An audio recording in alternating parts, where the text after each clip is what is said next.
Yo, what's up mga idol? Good morning sa ating lahat. This is BM Solid Vlogs aka Batang Mindanao. Ako yung kaibigan mong totoo na talagang hindi mangiiwan sa inyo. Okay, ano ba hatid balita ni BM Solid Vlogs mga kabatang Mindanao? Well, napanood ko ang isang upload video nitong si Tambalolo mga kabatang Mindanao. Sad to say na parang nababahag yung buntot niya. At siya po ay humihingi ng pasensya sa lahat. Kasi bakit mga idol? Wrong entrada kasi, yung para bang pasok ka ng pasok. Tama talaga sinabi ni Doc G, wala kang alam sa boxing. Oo, tapos matuto ka muna mag-jab. Oo.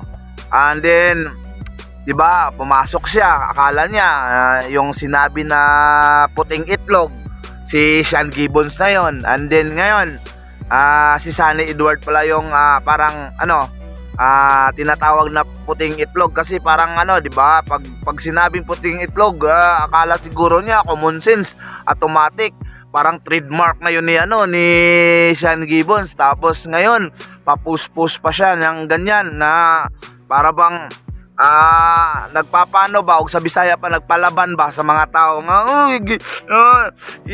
niya, parang ginaganyan niya yung international Ano ba yan? Kaya dito mga idol, mga kabatang Mindanao, nabahag yung buntot nitong si Silver Boys at humingi ng pasensya kasi all goods na daw.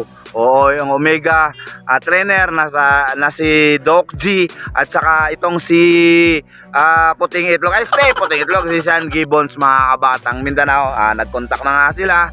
Ikaw lang kasi mapuso ka sobrang yung parang sip-sip buto ka kay Sir Sean narinig mo lang yung puting itlog tapos race back ka kaagad para sabihin ba na talagang die hard kang animal ka. Kaya itong si Tambalolo humihingi na ng pasensya sa lahat kasi bakit mga kabatang Mindanao, mali siya. At yun lang, talagang dapat na humingi ka ng talaga ng pasensya kasi bakit?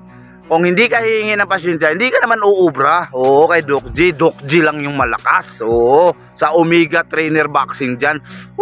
Huwag ka nang magpamaang-maangan pa. Wala ka talagang ibubuga pagdating sa mga tastukan kay Doc G.